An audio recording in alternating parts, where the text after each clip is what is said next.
Okay. Second try of this because not the entire video. Let me specify that. Just the intro and like the first two songs of the first album. But basically, my mic cut out again. I gotta remember to do stuff sometimes. I'm not the sharpest tool in the shed. Oh crap! I'm making Sabrina Carpenter references now. But basically, you guys hate me, and so I put a poll up a few days ago. See what I should do after my Tate McRae review. And you guys said, well, sorry, one of the options was listen to Sabrina Carpenter's entire discography. You know, I put that up as a joke, thinking no one would pick it. 75% picked that one. So, here we are. Okay. What I'm saying right now is I just listened to the first two songs off this album. Eyes wide open, but my thing cut out. And so basically how we're going to do this is I'm just going to have a big time lapse, and it's going to be the entire album, and I'm just going to have my reviews at the end of each album. And then I've listened to every single, every cover, every feature, and every live song that has been released commercially. Okay. Let's begin. Also, I'm gonna say right now, right as of now, it is, as the time I'm saying this, it is 1:51 p.m.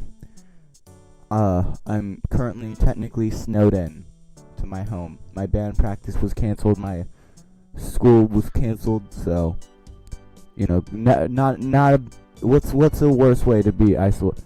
What's a better way to be isolated than spending your isolation with, you know, every single Sabrina Carpenter musical media release ever.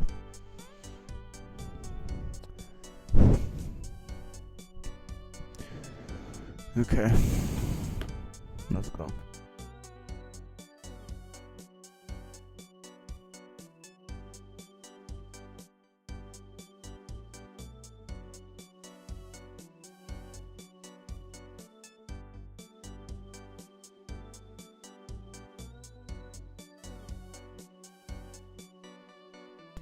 Okay, first track, Eyes Wide Open, is honestly amazing for, like, being released in 2015. She was, like, 15 to 16 when this came. Don't ask how I know that. Don't ask how I remember that. Yeah. It was good for a 15, 16-year-old. You know, nice, like, little melodies. Also, I did not know Sabrina was that good of a vocal fryer. Like, in that second verse, holy crap, man, that was like, I can't even remember it, but there was a vocal fry, and it was sick, man. Okay. And then, yeah, next song is Can't Blame a Girl for Trying. Can't Blame a Girl for Trying.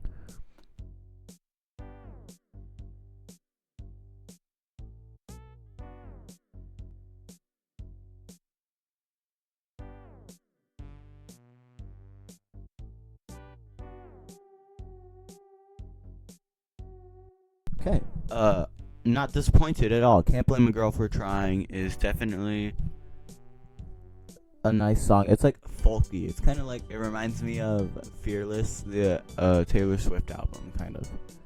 So I can definitely see where most of her roots come from. No, that's all I really have to say for Eyes Wide Open. Sorry, that's the album, and that's the first song. No, I'm on Can't Blame a Girl for Trying, yeah. Okay. The middle of Star is all I can see the next title on this, so let's go.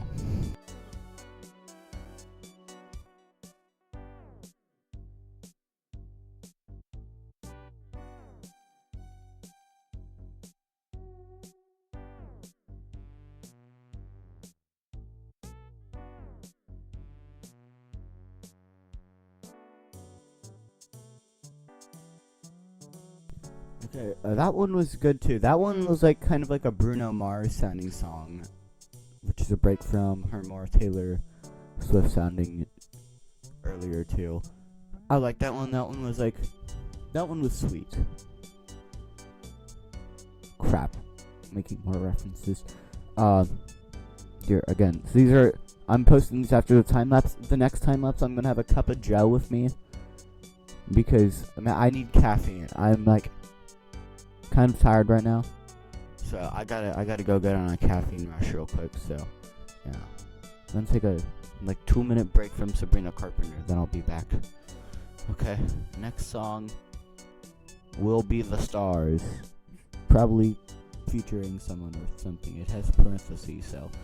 Oh, that's probably for official music video. Okay, back to our song. Okay. Yep. Caffeine time.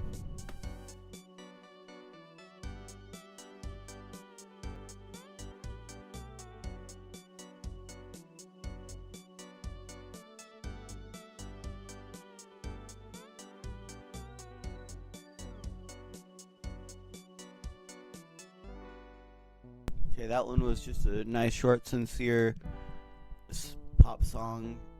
You can definitely tell that is a 2015 song right there. That's all I'm gonna say.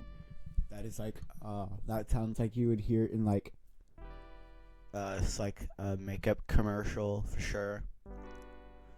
Not a Toyota commercial, but yeah, no, that was like kind of like a more folky song. I like that one though. That one was fun. It got a lot better in the second verse too.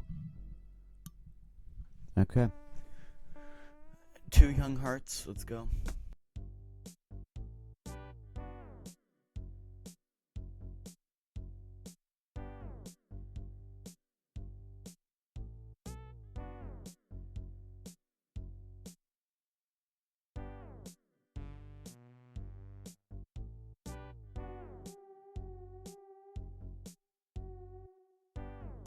I think I am officially like in love with her song structure. Like, it always has like, the opening is slow, and then it will like the nail will be sealed into the coffin in the second verse. I really enjoy this songwriting style, like song building. Yeah, that one I could also definitely hear being in a car commercial. Okay, next song, let's go.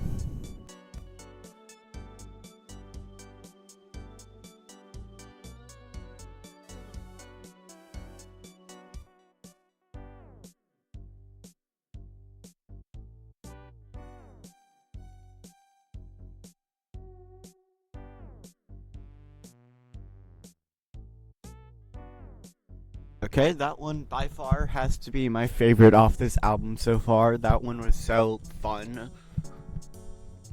Yeah, that just encapsulates an entire vibe. I was transcended into another universe with that one.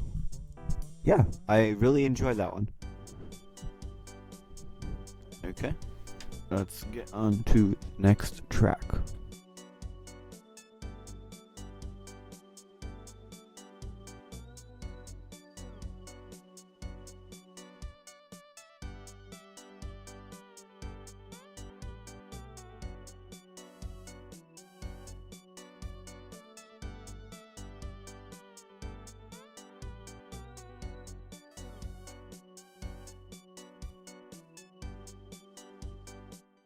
Okay, that one was, a little boring, but I do think that does send a very powerful message. Too Young does. But yeah, that was a nice little piano ballad. Not at the center. Center was my, was, whatchamacallit, Your Love's Like. That, I loved that one. Okay, next on the track list. Sorry, my YouTube playlist keeps on getting jacked up, so I have to go back to the Wikipedia page for it. Okay, next is Seamless. Yep.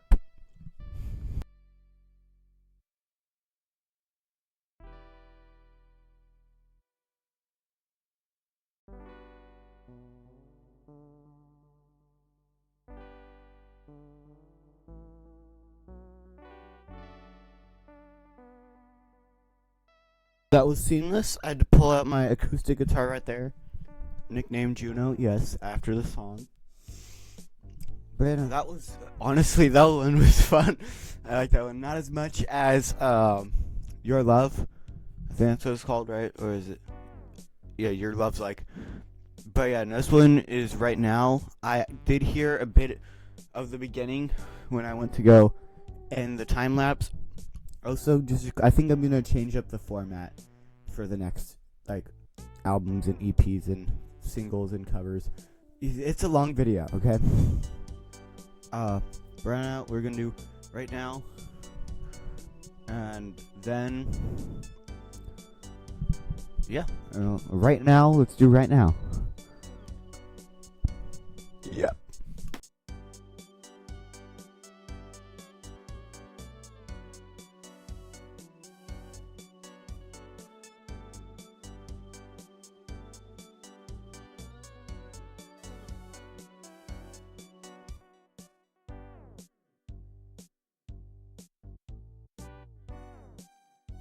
Again, it's like the end of this album has been like absolutely like full of energy, and man, I'm loving it. I'm loving it. That one was, the chorus was great. It's like right now, you know, it's fun.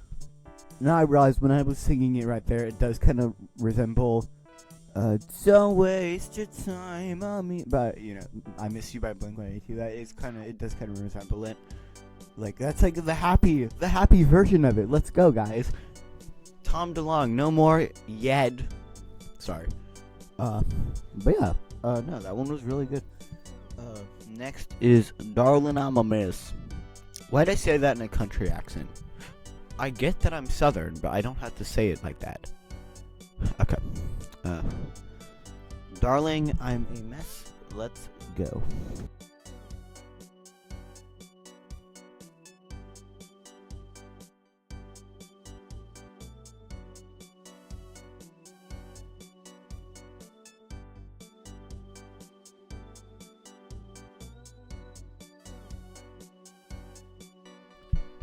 Again, what did I say about doubling down on the happiness? That one was fun too. And this album honestly came into this, since this is like, she was a teenager when this came out. I was not expecting it to actually be good. Yeah, like this is amazing. This actually might score higher than Short and Sweet. So that one was a fun, you know, I could definitely, it's funny that I do the country accent at the beginning, because I mean, like, it does kind of sound like country. That sound like, you know, a bit of a Darley, what's a Darley? Oh, I can't disrespect. Sorry, that sounds like a Dolly Parton song, which is ironic, because that's what I have to listen to later in this video. Please, please, please, with Dolly Parton on.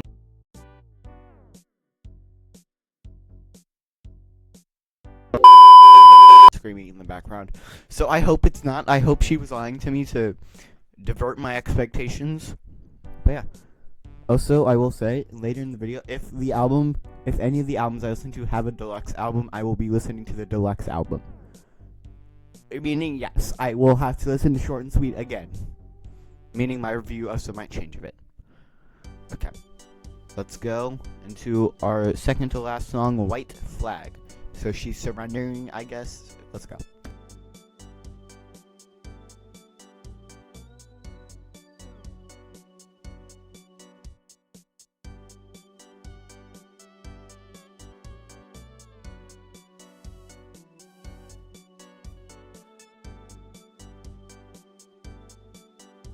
Hunter's Point still stands. That Sabrina Carpenter really doubles down on happiness in this album at the end for some reason. Imagine like the next song is just gonna be like the most depressing thing I've ever heard. I doubt it will be that, but it's just a thought. Imagine that. But no, yeah, that one was fun too. A lot of these like have some nice like clappy beats. These are not stadium anthems, definitely not stadium anthems. These are like country club anthems. These are like carpool karaoke anthems That's what we'll call them for now. Carpool karaoke anthems. Earworms, some may say. I don't mean to be rude when I say this, but judging by this album, you can definitely tell she was on Disney Channel. Because she was. But you can definitely tell based off some of the songs on this album. But that's not even a bad thing. In this case, that's great. That adds spice to this album. This album has been amazing so far. So let's hope we can continue it on in the final track, Best Thing That I Got.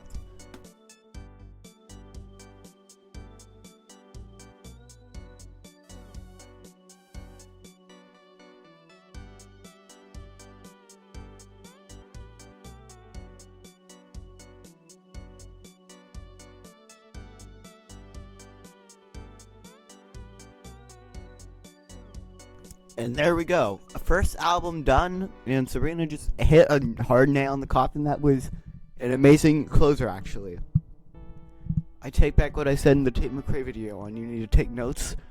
Oh. Never mind, I forgot. She does it. I'll explain later. She didn't write most of these back in the day. But here.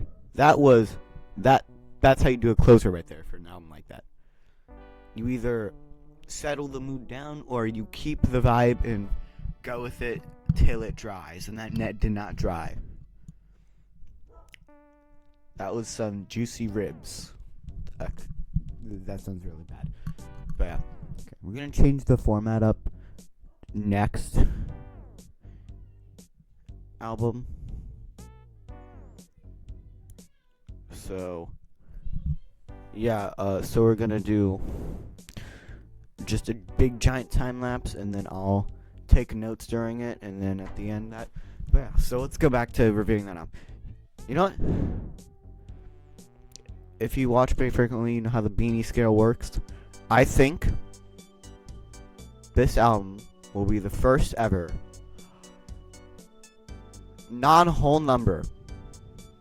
I will rate Eyes Wide Open by Sabrina Carpenter an 8.5 out of 10.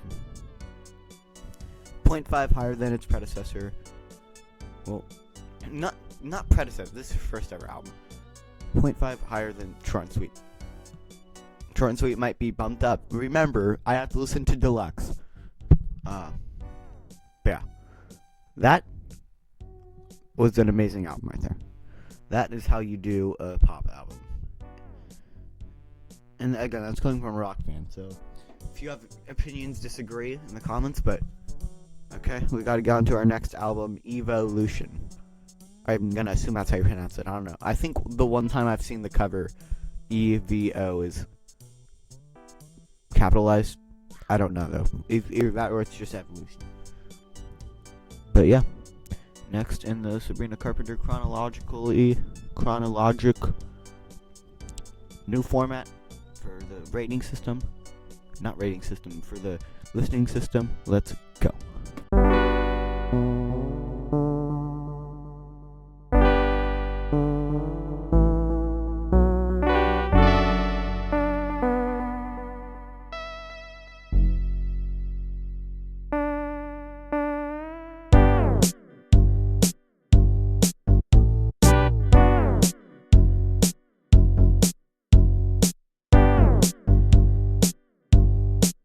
Okay, that was Evol. Okay, listen, the L was capitalized. Okay, I was correct about capitalization now. But yeah, I'm gonna be honest with you. I came into that album after its predecessor saying it was good. So here are some of the notes I took for each song. Let's go song by song. Okay. Okay. So for song 1, On Purpose, unlike her last album where each song, like, you know, as I said, had that, like, it's gonna start off, you know, like, it will start off and then second verse she'll nail it in. You know, it was structurally, this song was structurally even, so it's a nice little tone for what was about to come. Definitely more mature. Okay, this entire album was more mature than her last one. Which, you know, I feel like this is also because I think it said she wrote more of the songs, or like helped write more of these, so I can kind of see her influence, because I know the last ones weren't all written by her. Most of them were not. This song on purpose was definitely more electronic, and it made me feel parallels to Titanium by Sia. Okay. Song 2, not by Blur, but Feels Like Loneliness, reminded me of a song off Think Later, which, if you didn't see that review for that album, was a 5 out of 10 album. I did not enjoy that album the most, but the intro kind of had like a nice swing intro, you know. But here, you know, if you saw my Tate McRae review, you know what I'm about to say. The trap drum beats. They came back. They came to Sabrina Carpenter. No. Okay. But song 3, Thumbs. What are they? Sort of what? Oh yeah, it kind of had like an Irish dance sound. Okay. Little backstory on me. I do not like Anthony Kiedis. Well, I mean, as a person, I don't like him. His songwriting's okay, but I will say her songwriting kind of sounded like his. It's like had like the doo-doo-doos, but they're like just in mushed up sounds, like found all around the world. Listen, Chili Peppers are good. They're a good band. It's just I don't like Kiedis. But no, like it's like I can't even describe to you. It's like okay. I did like the isolation during pre-chorus, I said, and it definitely has a 2016 sound during the bridge, which is, you know, something I'm gonna talk about. I think in one of them I wrote, it sounds like something you hear in a ship edit, which I'll explain later. Okay. For number 4, No Words. Yeah, there's definitely a finger pad used in that song, and what a finger pad is like, in case you're not a musician, that's like, I think it's called a finger pad. It's like a drum kit kind of, but you just play it with your fingers. That's definitely what it sounded like. Yeah. I think I said in a different video that I had a song like remind me of Cradles by Suburban, but here it is again. This one did kind of have parallels to that one. I wrote it had a cool bridge. I love the vocal effects. The falsetto was nice. I love the falsetto. You know. The cool pre-chorus throwback in the end. What I mean by that is like, you know, she just like sings parts of the pre-chorus again, which is like with lit and stuff. Number 5, Run and Hide. I like the guitar backing, of course, because, you know, full for acoustics.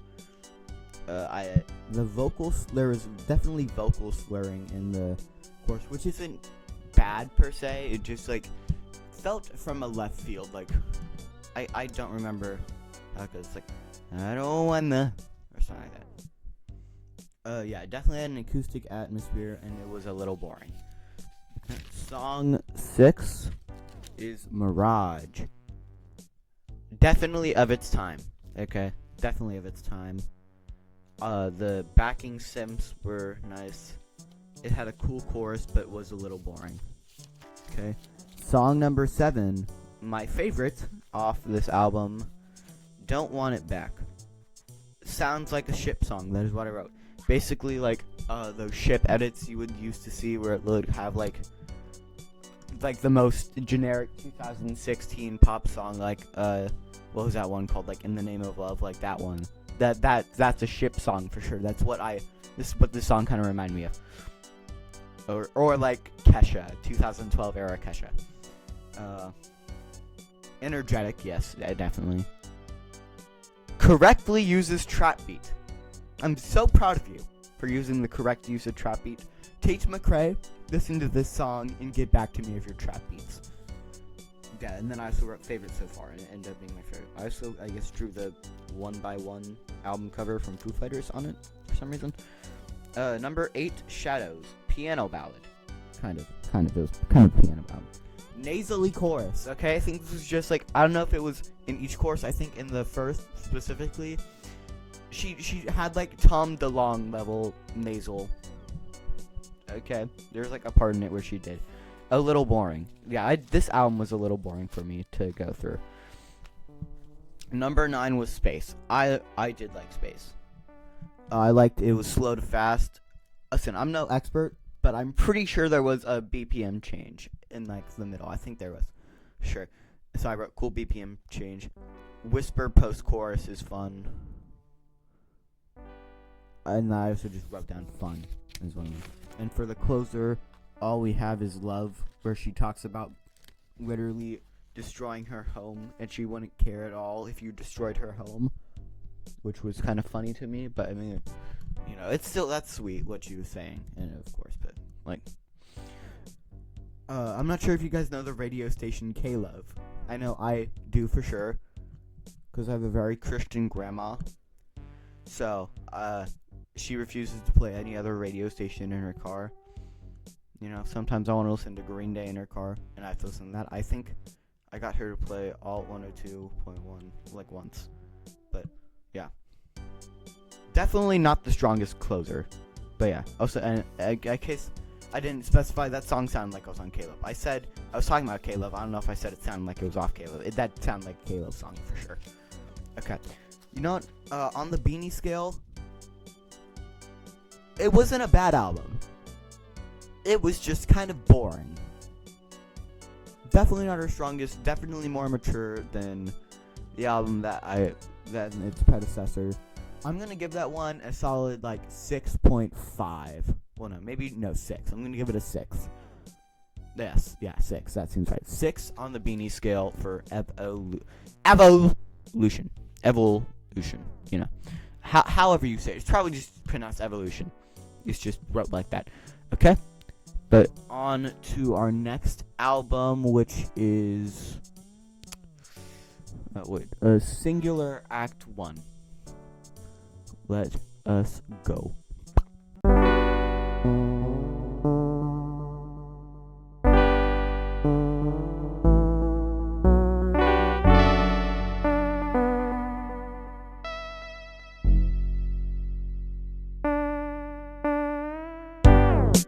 This is like, I didn't fully finish my first take of the review for Singular Act 1, but I stopped midway through because I was like, oh crap, I don't have my mic on me. I'm not using my mic.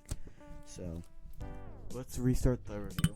Okay, I think I like that one. Yeah, I like that one definitely more than Evolution. Okay, first song was Almost Love.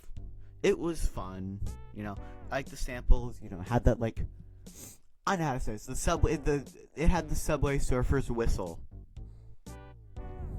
That's the lightest I can put it. It definitely had a repetitive instrumental, for sure.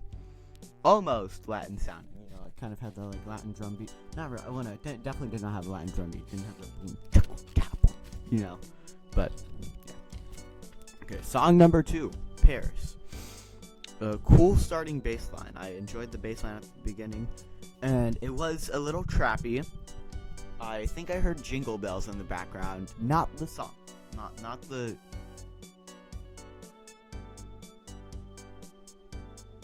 Yeah, wait, not the Thanksgiving song.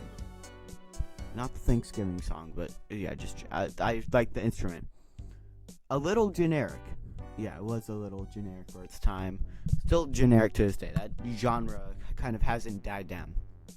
But j'aime le français in le bridge. If you don't speak French, that means I loved the French in the bridge.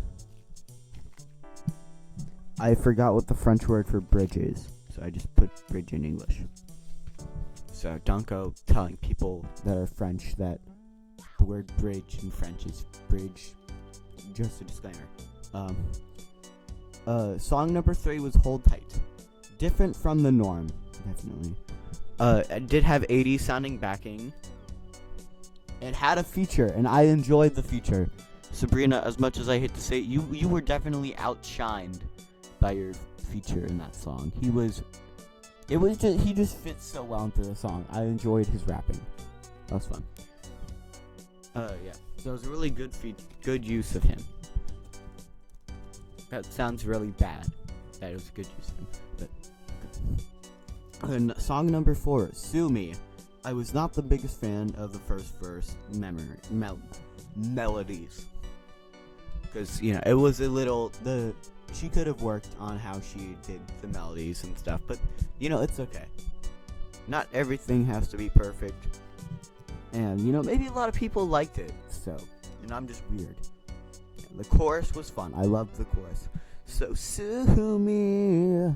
I loved that. That was fun.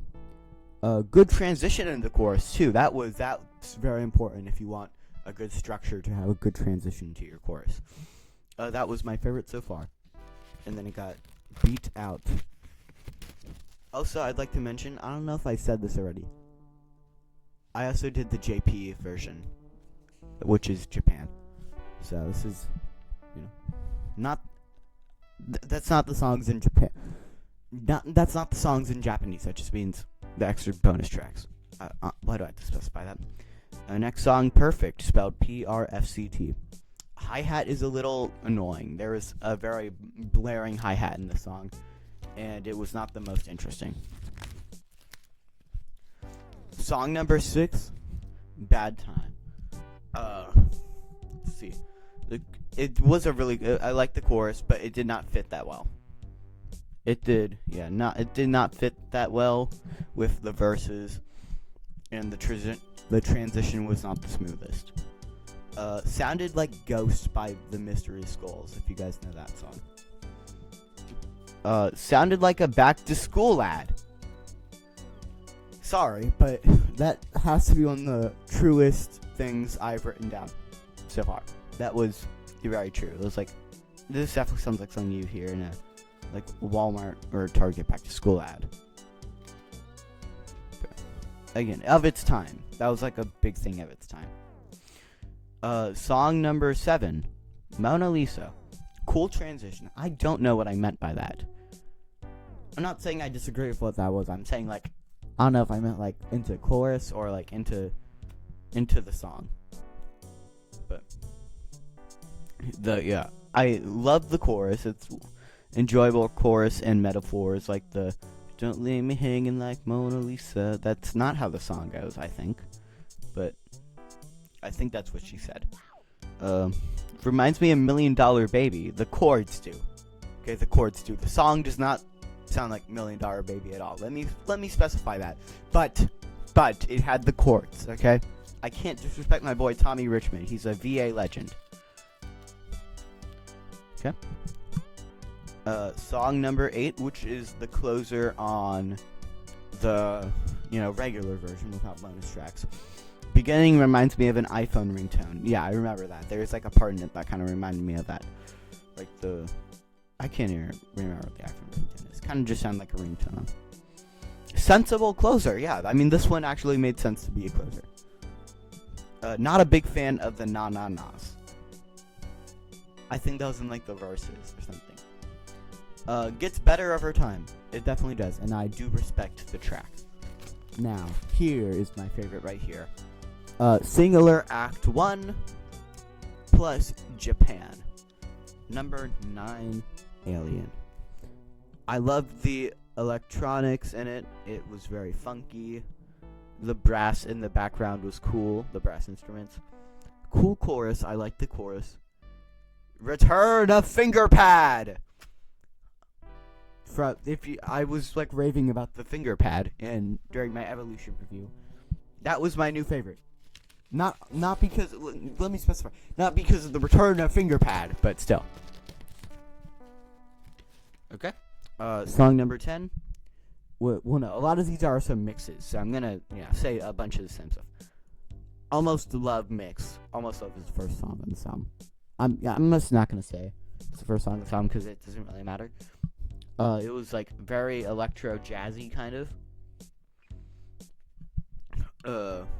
Reminded me of that one song "Rather Be" by Clean Bandit when that was big. Okay. And then song number 10 was the Sue Me mix. The only thing I said was video game sounding. I think I said that for... Yes, I did, actually. For the Alien mix. Definitely faster. It sounded like... Yeah, Sabrina's voice was definitely mixed faster. Oh, yeah, Mayhum. I wrote, like, Mayhum or Mayhum. I don't know. But that was the sound that would play randomly. It would just be, like... In between, I would hear Mayhum, Mayhum, Mayhum, or something like that. Video game sounding. Song number 13. And the closer was Why. And I had one thing. Sounds like one of the remixes. Which is true. Okay. On to Singular Act 2.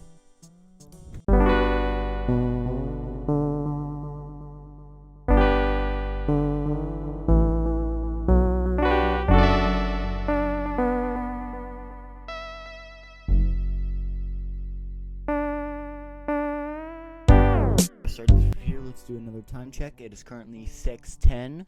You can see it's getting darker from when I started, like nearly 5 hours ago.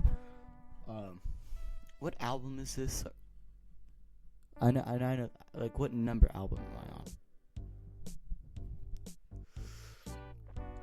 4. This is the 4th. Great. Okay. Well, yeah, a lot of stuff happened during that too. Like, I had a bunch of internet issues, but I combed through it, and then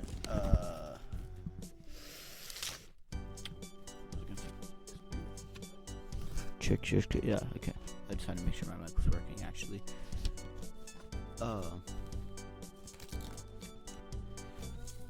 But yeah, and then my Bluetooth headphones died. So. Okay. So this was Singular Act 2. I actually don't remember what I rated the last album, which was Singular Act 1. But, let's see. So first song was In My Bed, Cool Simps. I don't remember the Simps. I don't remember that much because I'm not doing like the review immediately after, but yeah. So I wrote down Cool Simps. Trap was done correctly. Glitch effect, that I remember there was a cool glitch effect in the instrumental. And then yeah, I remember in the bridge it was like, I feel like it could have used some like snapping, like in the background, like, Okay. Song number 2 was Pushing 20. Her voice was very different at the beginning. I thought there was a feature, because I know there's a feature on this album and it comes next, but I thought it was this song. It was good. At first, I wrote nothing really stands out, and then it's like, but then the chorus was, and then I heard the chorus. It was fun. The song's just energetic. Okay. Song number 3 was Can't Stop Me. Feature! I liked the vocal isolation. That was fun. And then the feature's rap was enjoyable. I'm faking. Enjoyable instrumentals, fun song, and then I think I heard a xylophone in the background. That's fun. Song number 5, Take Off All Your Cool, Electroid, and an interesting bridge. Okay, here's my favorite, Tell 'Em, which was number 6. A nice R&B tune with enjoyable vocals and harmonies. I love the instrumentals for this one, and it was my favorite so far. Ended up being my favorite. Okay. Okay, number 7 was Exhale, Melancholic, Sincere.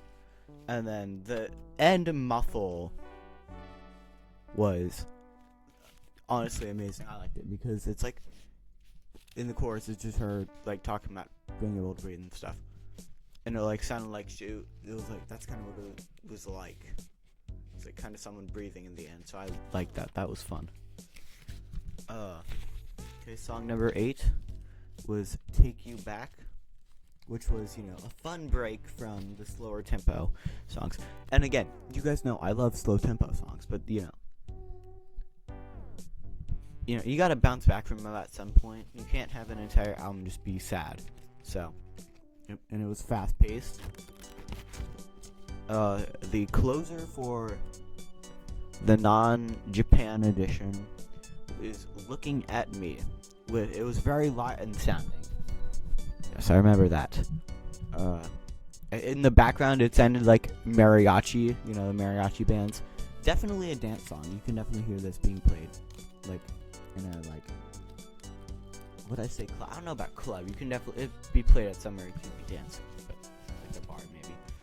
Okay, Sue Me acapella. Well, that second word there, acapella, very, gives. It's a very good example of my first critique. Not really critique though. My first noticeable thing is that it was very churchy. It was a very fun spin. I did like it. Vocals were very clear. And then the last track was Alien, but it's acoustic. When I heard that name, I would say I was disappointed. I really wasn't, because I was thinking it was gonna be guitar, but I can't be mad because it was still amazing. The vocals were clear. I would have now here's what I said. I would have, but then I heard it. Would have wished for more guitar, but the piano fits. Voice at the end is amazing. Both of the last 2 songs made me realize how amazing of a singer she is. So, I already showed you she was great, and but the last 2 songs really sold the deal to me. Okay, let's go to our next album, Emails I Can't Send, which is, a really big one. I think this was I'm not gonna say the M word because I said it in the first minute of my short and sweet review, and my friend commented twice. You know what else is? That word. But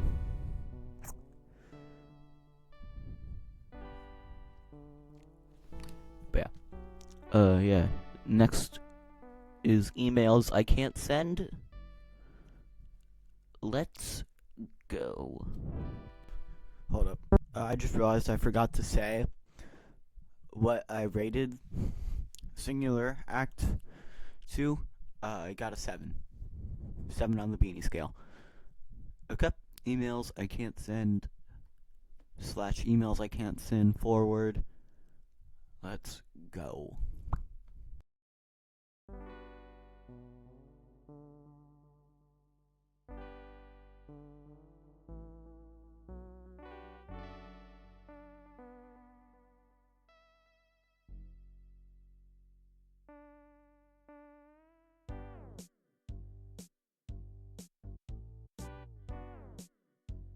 Well, ladies and gentlemen, this is going to be a long segment. Oh my gosh. I'm trying not to cry right now. Okay, this album was Emails I Can't Send. Oh my gosh. Sorry. So it starts off with the song Emails I Can't. First, let's real quick, let's do a time check. Okay, it's 7:27 p.m. right now. Okay. Yeah, Emails I Can't Send. Strong opener. Sincere Melancholy. It was a nice little acoustic gem right there. Okay. Song 2. Song 2, Vicious. This one I loved the riff. So it starts off softer and then it gets louder, which I enjoyed. The distortion was really rad. It had a nice distorted guitar kind of. And I wrote favorites so far. I have 4 favorites from this album. Okay. And number 3 was Read Your Mind. It was groovy. It was beachy. It was, had a nice soft riff to it. Had a nice clap beat.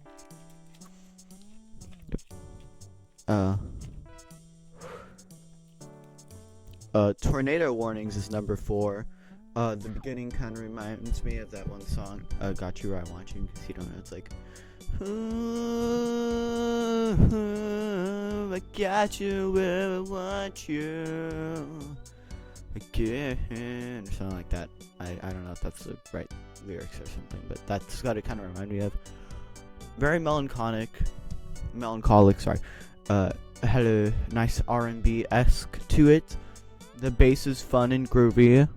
Beachy drums for sure, and the beat changes are also fun. Okay, number 5 is Because I Liked a Boy. Starts off sweet at the beginning. The chorus is brutal. I don't say that like it turns into a heavy metal song, of course. I mean, like, you know, it's just, if you listen to the song, you know what I mean. It has a nice instrumental for sure. It has acoustic properties. Did I incorrectly? Oh, sorry. No, it says acoustic to pop transitions.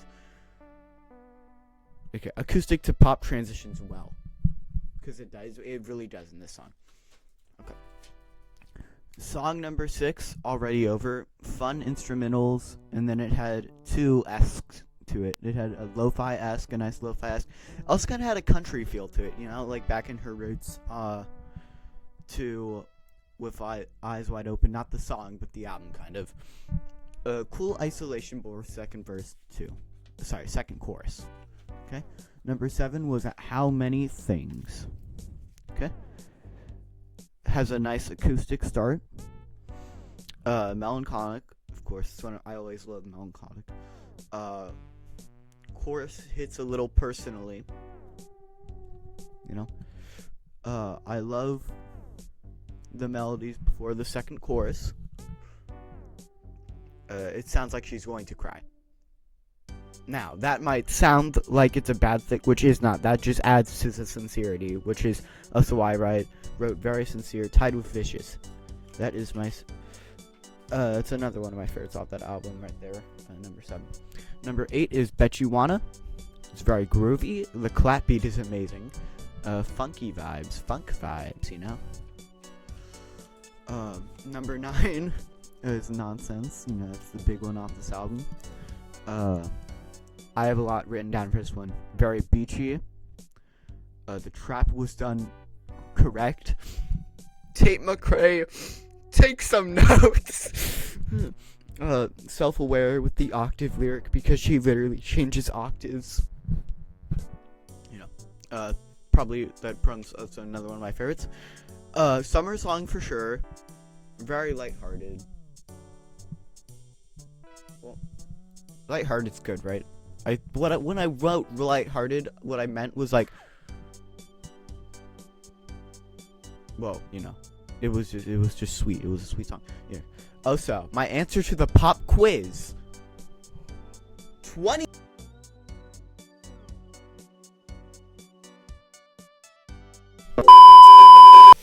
Number 10, Fast Times, reminiscent of Bruno Mars. So I don't know if I probably meant by instrumental.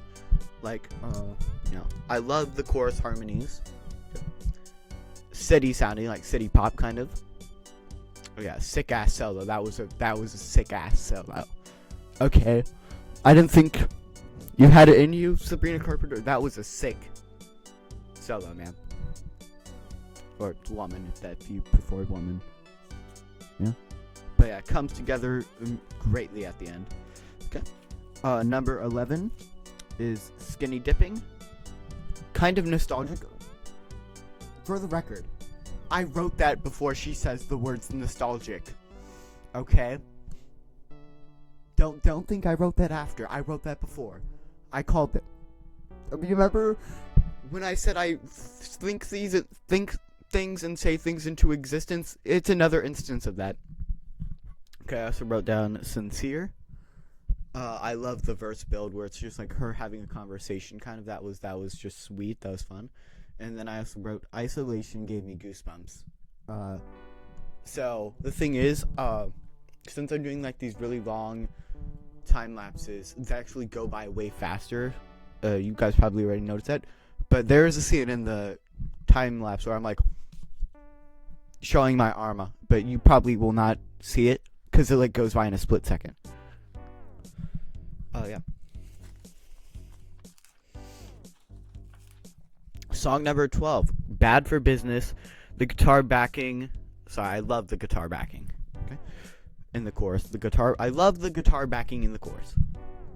Brass backings? Question marks. Basically, I put question marks for a lot of them, like whenever I'm not sure.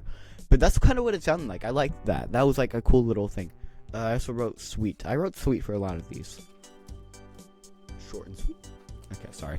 I had to say it. Song number 13 is Decode. The second verse sounds like a heart beating. Not the second verse, but there's like there's a beat in the second verse that's like,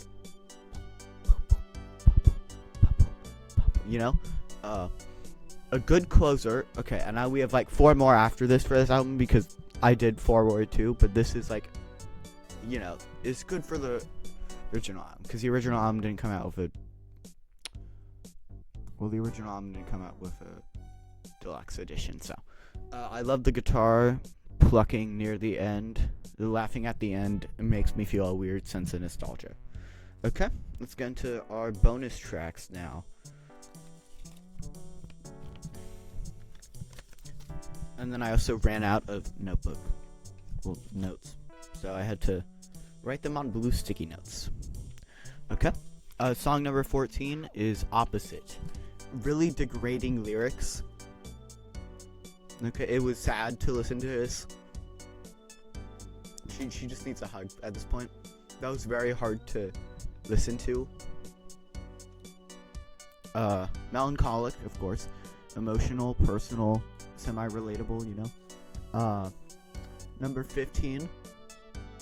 Definitely more upbeat than its predecessor. Definitely. This is like if Tate McRae put Greedy after like Stay Done. That's the level. Synths work really well, yeah. The instrumental is reminiscent of like an old ABBA song. The disco, and there's a disco-esque beat, which of course is the ABBA part. This part actually is weird, so that's actually kind of cool. But I was like, yep. 16 is Lonesome. An acoustic start with the western sound, you know, it kind of sounds like a Jimmy Dean sausage, but not really. It's hard to explain. But yeah, soft vocals, really soft vocals. It sounds like it's from the 2010s. I can say that. Like, one of those, like, I don't know what band to describe. Just like 2010 to 2013 era 2010s. Okay, and our last song, Things I Wish You Said. This song. Oh, I'm gonna do it again. I'm about to cry again. This song. Okay, let's just go into it. Touching. I love the acoustic. Emotional. Very emotional. Nearly tear jerking. Okay, nearly. I was very close to shedding a few of those. Damn pesky water beams that come out of your eyeballs, you know. But no. And there was like these really ghostly backings in the near the end, tied for favorite. Okay, I want to say a few things before I rate this album. I want to say this album was just like so good. This album is way better than I think anything she's put out that I've heard. As much as I love Short and Sweet and Eyes Wide Open, this definitely succeeds them. Okay, a few more things to say. This album was definitely Sabrina's most personal album I've heard so far. You know, it just feel like she put everything into it, which makes sense because like for the past 2 albums, they were like released simultaneously, basically like 2018, 2019. This one came out in 2022. That's a long gap for Sabrina Carpenter, at least. That was like a 3-year gap, but still. It was also, I think, yeah, her first album under Island, which is also her same label for whatchamacallit. I know, short and sweet. But yeah. Okay. Well, as hard as it is for me to say this, congratulations to emails I cannot send. Well, sorry, emails I can't send, and emails I can't send forward. It is with great honor I announce Sabrina Carpenter and emails I can't send / emails I can't send forward. The first ever. Hold on.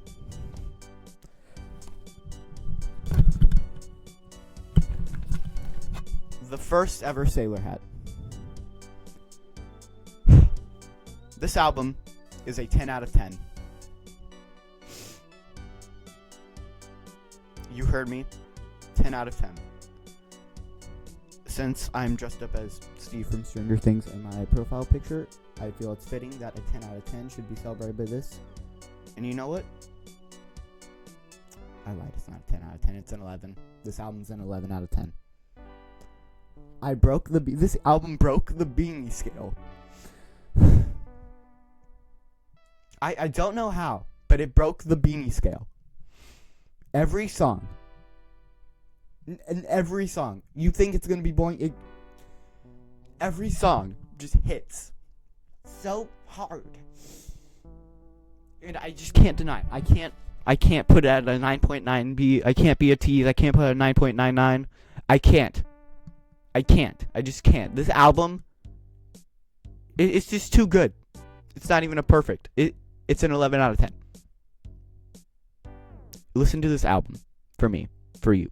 This album will change your perception of music. This album, through the roof. This album is like 21 Pilots' Trench, but like for pop. You know? Also, Trench has Neon Gravestones, so Trench isn't a perfect album. But, yeah. I am in love with this album. If I could get married to this album, I would. I don't know how I'm gonna continue after that album, after what just went through my ear canals. But that just changed my perception of music, actually, I think. Okay.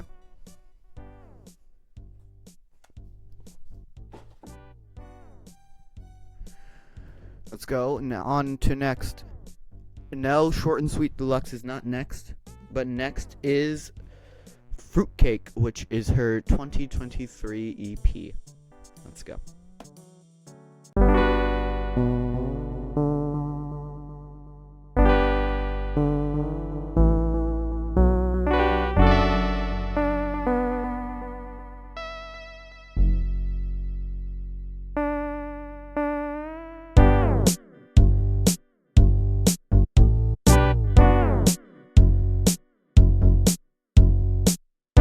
Okay. I have officially gone back to the John Deere blanket. I think just for that one, I don't know. You know, I had to get all cozy for the Christmassy theme. I wrote all my notes down on my computer for some reason. I guess I was also eating, so that's probably why. Okay. Hold up. Let's just do enter. Okay. Number one, you know, it was a really sweet. It's just sweet. I mean, well, number one on Fruitcake is just nonsense, but you know, but with a Christmas feel. And as you know, I loved nonsense. Nonsense was fun. And you guys know what time it is? Pop quiz time. All right, baby. Okay, my answer for this one. How long does it take me to build a snowman? Think fast. 20. Number two was funny, you know, a little tongue-in-cheek. Quick question. How do I drink you like a glass of milk? Also, is this song about the listener or Santa? I just need to know. And then number 2 was also, what was number 2 called? I don't have these open right now, so I can't tell you immediately. Number 2 was Buy Me Presents. No, the song's not about her begging you to buy her presents. I just need to say. For number 3, which was Santa Doesn't Know You Like I Do. 3 is just like a nostalgic song, you know, it just makes you feel, it's just, and then also for, okay, I'm just gonna keep on going. It's sweet, and it's also reminiscent of Last Christmas by Wham, which is a classic.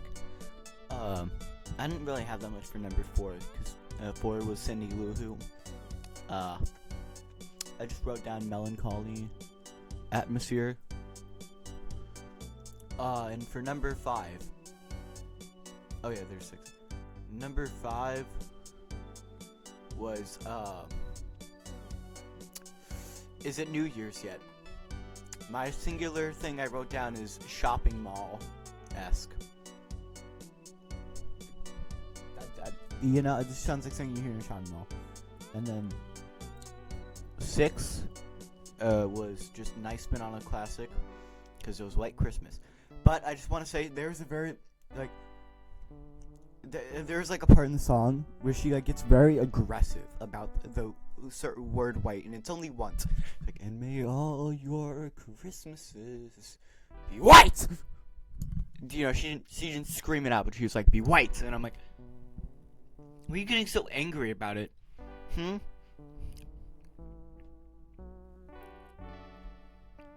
gonna assume it never snowed on Christmas for her. Isn't she from California? That makes sense, actually. Okay. You know what? Let's do... Next is the Pandora sessions. Yay. More APs, and then we get into short and sweet. Deluxe, because that's also technically just short and sweet. I'll do my review, and we're finally done. Which is a joke, because I still gotta do singles. Okay, as you can see, like, look how dark it is outside right now. Also, I'm not gonna re-listen to all the singles I've already heard, because, well, no, what I mean by that is, like, the ones we already heard today, like, from albums. Because there's, like, that doesn't really matter, if that makes any sense. You know?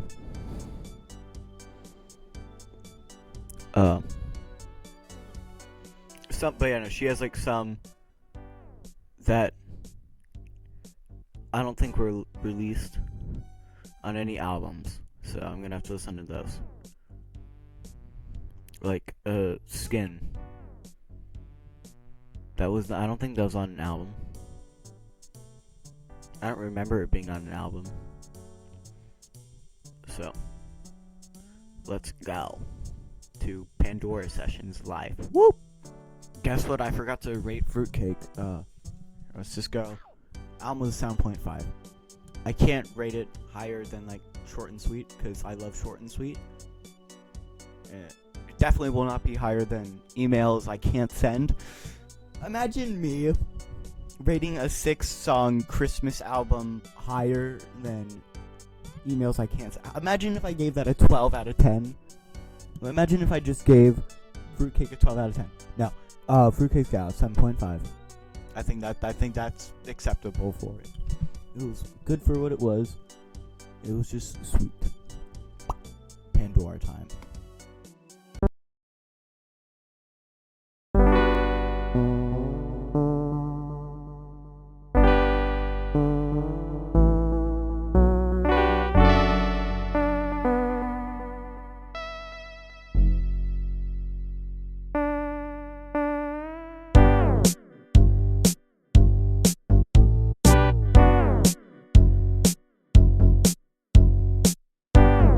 Time check, it's currently 9:12, and you may be saying, Hunter, how does it take you that long to listen to a 3-song live album? I didn't even listen to the entire album. I legally can only listen to one of those songs. Well, I don't know about legally, but 2 of them aren't even available on Spotify. The only one I was ever able to listen to was I don't know, it's like the Love one. And not to mention that there is like a hair in my drink too, bro. My luck is like insane. It took me 18 minutes to realize I basically can't listen to the Pandora session. So technically, I still am listening to every released Sabrina Carpenter media that's released. The thing is, I just legally probably can't hear the first 2 songs of the Pandora sessions because they're currently unavailable in my country for some reason. Okay, but yeah, I'm not gonna rate that album. Wasn't going to anyways, because there's like no point in rating a live album. I'll give her this. She sounds amazing live. She sounded amazing live from the one song I heard, and also in 2017. So I think she sounds good now, probably. But yeah,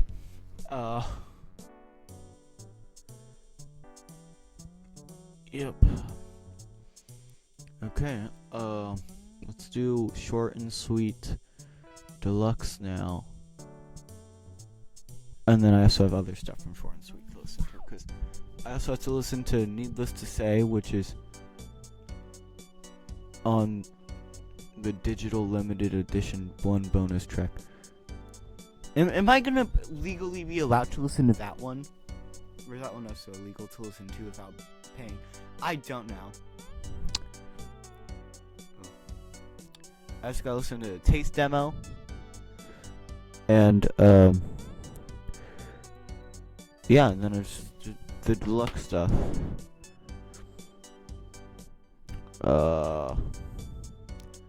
Whoever thought trying to listen to every single Sabrina Carpenter song that is legally available would be one of the most painful things ever. I listened to all of Taylor Swift's stuff, like a few years ago, as a joke, and I'm actually not gonna say. I'm not gonna say how old I was when I did it, but a few years ago, as a joke, I listened to the up-to-date track list. It's currently not up to date. I've not listened to every single Taylor Swift album that is up to date. I listened to every Taylor Swift song that was up to date on November 14th, 2022. So, yeah. That was a fun weekend. I literally almost went insane. And, I'm starting to feel parallels to this. Except the thing is, I actually enjoy Sabrina Carpenter. So that's a plus. So, yeah, let's go, guys. I'm so pumped. And I don't have school tomorrow.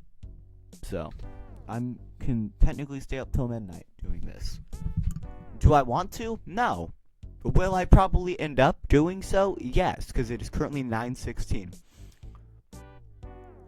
I've been recording this for 8 hours. I think this might be my last. I might learn how to get a life after this video. It's been 8 hours, nearly 8 hours of my life. I'm not gonna have an existential crisis in front.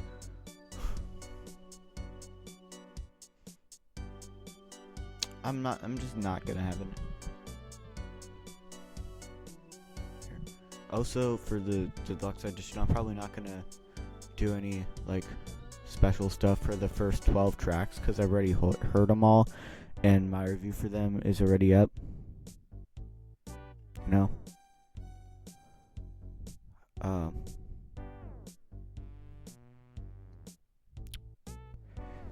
Yep. Let's go.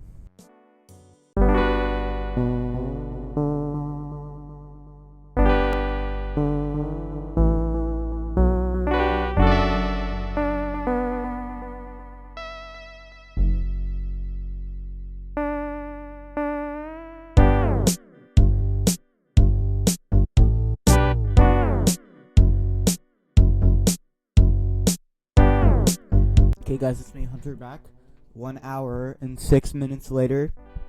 Yes, that was 1 hour and 6 minutes.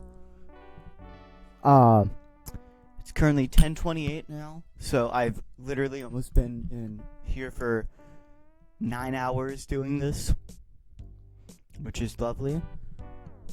I'm not gonna say whether it's a positive or negative change, but the score of the album changed off of this deluxe album. It definitely changed. So first, let's get away the stuff that wasn't on the deluxe album per se, but like digital downloads and stuff. Okay, first let's go with the Taste demo, which is the last thing I had go into my ear canal. The first 10 seconds I heard of it, I was like, wait a minute. Well, I heard you cry and that's immediately what I thought. It was definitely, yeah, it was basically just an acoustic version of it. And then, yeah, it was basically the same. And then the other one was, which wasn't on there, I actually gotta find it in my...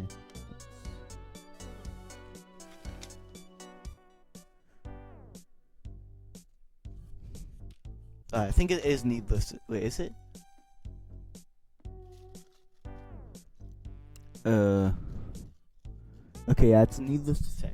Needless to Say was not on the bonus edition, but it is technically a released music thing, so I have to review it.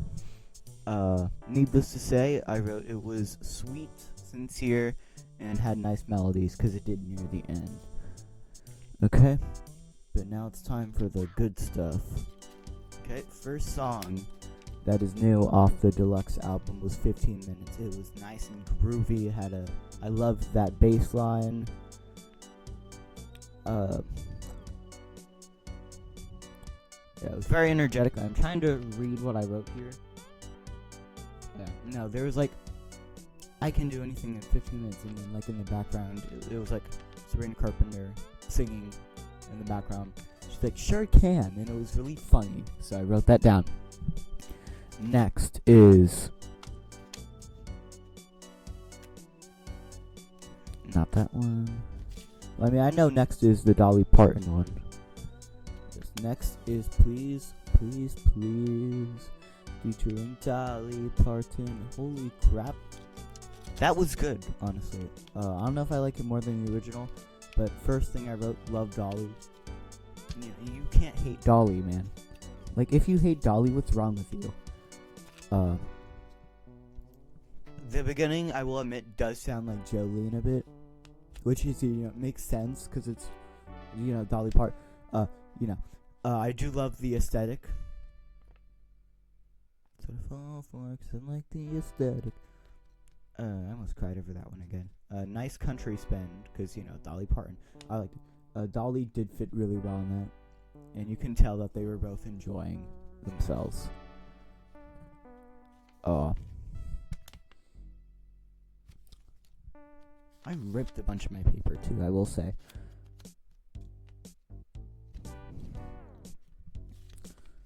Oh yeah, and then, okay, number 3 was Couldn't Make It Any Harder. I didn't have that much to say. It was soft but big chorus, and then nice end. Okay. Busy Woman.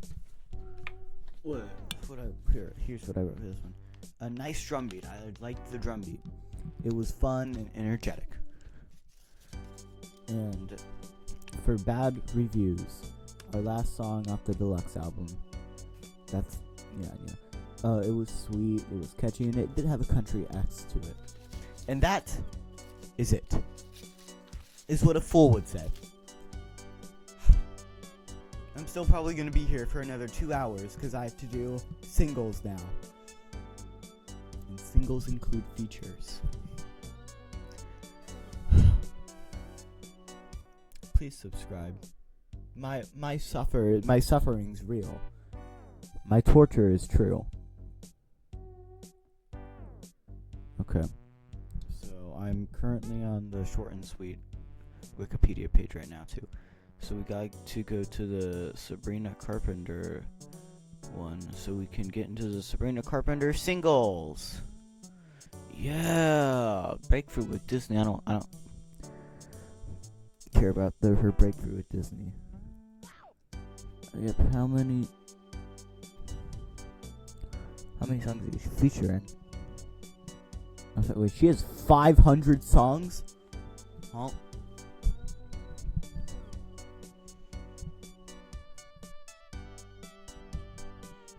Okay, she has 24 singles, including 5. So she has, including 5 with as a feature.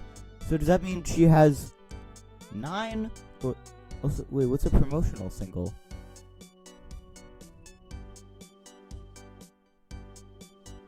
Oh, okay. Oh, so she has 24 singles I haven't heard yet. Damn it.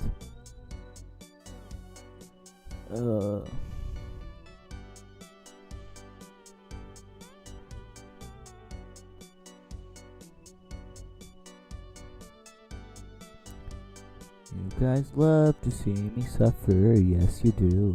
Yes you do. You guys love to see me suffer. Yes you do. Yes you do. You love seeing me listen to every Sabrina Carpenter commercial song that exists out there. Or at least most of them. I don't think she's making money off Pandora, so we don't count that one. You know what I mean? But you guys love to see me suffer. You love to see me listen to nothing but Sabrina Carpenter for 9 hours on end. You guys are lucky I was snowed into my home on this nice Wednesday day, and my band practice was canceled, and so is school, and school's also going to be canceled tomorrow, so there's a good chance I might be here during midnight too.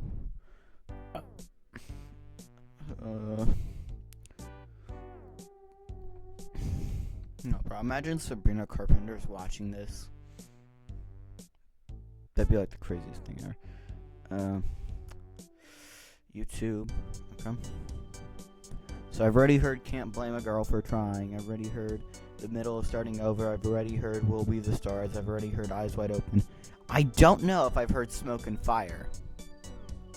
Okay, that one I'm not so sure about that one. I don't know how long. This video is definitely probably going to be over an hour long. I can tell you that. Tell just the taste me when he's kissing you.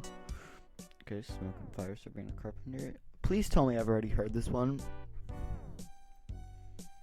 Wait, is this promotional singles or is this just going to be regular singles?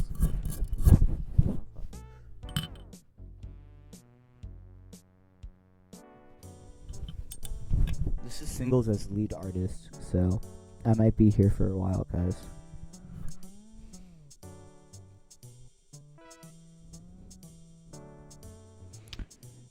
Great, I haven't heard it yet. Wait, I'm gonna check my notes real quick to see if I actually have. Because this is most likely gonna be off Evolution. Probably my least favorite Sabrina Carpenter album. I did not like that song.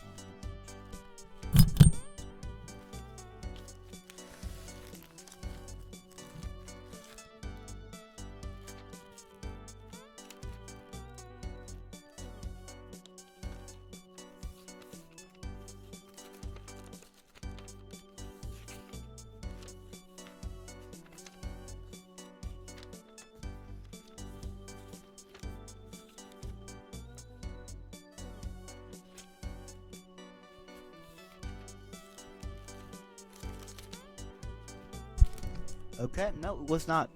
So, let's go. Smoke and Fire. Oh, come on.